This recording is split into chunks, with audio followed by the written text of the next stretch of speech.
আজকে আলোচনা করব একটা মজার গল্প নিয়ে। কৃষ্ণের হাতে ঘড়ি বাঁধা আছে, আর সেই ঘড়ি যখন কৃষ্ণের হাতে থাকে তখন চলতে থাকে, অর্থাৎ পালস রেট অনুযায়ী চলতে থাকে। আবার যেই ঘড়িটা খুলে রাখা হয় তার চলন বন্ধ হয়ে যায়। অর্থাৎ কৃষ্ণকে যখন শৃঙ্গারে সাজানো হয়, তার পোশাক পরিবর্তন করা হয়, তখন সেই ঘড়িটা খোলা হয়, তখন কিন্তু ঘড়িটার কাজ বন্ধ হয়ে যায়।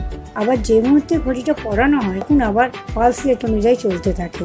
খুব আশ্চর্য লাগছে না এই বিষয়টা নিয়ে? এটা কিন্তু সত্য ঘটনা। স্বামীনারায়ণ গোপীনাথ মন্দিরটি রাজস্থানের জয়পুরে আছে।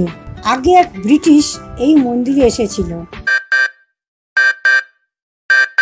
যে হিন্দু বিগ্রহের মধ্যে প্রাণ আছে কিনা তা প্রমাণ করার জন্য তিনি বিগ্রহের হাতে বাম হাতে একটি মানব দেহের ঘড়ি পরিয়ে দেন।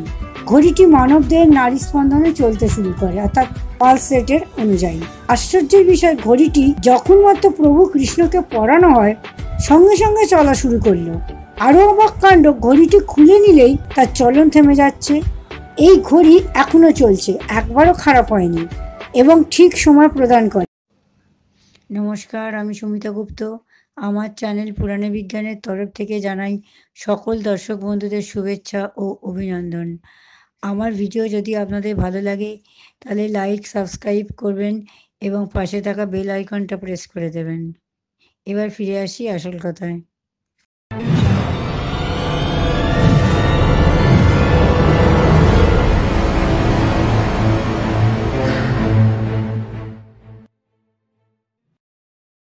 সত্যতা বিচারের জন্য যে ব্রিটিশ আজ থেকে 50 বছর আগে ঈশ্বরের হাতে যে ঘড়ি বেঁধে প্রমাণ নিতে চেয়েছিল, সে নিজেই যেমন অবাক হয়েছিল, আজও সেই অবাক হয়ে রয়েছে সারা ভারতবাসী। শুধু ভারতের তীর্থযাত্রীরা শুধু এই মন্দিরে আসে ঘড়িটি দেখার জন্য, যেটি প্রমাণ দেয় সব সময় যে ঈশ্বর আছেন এবং সদা জাগ্রত নয়।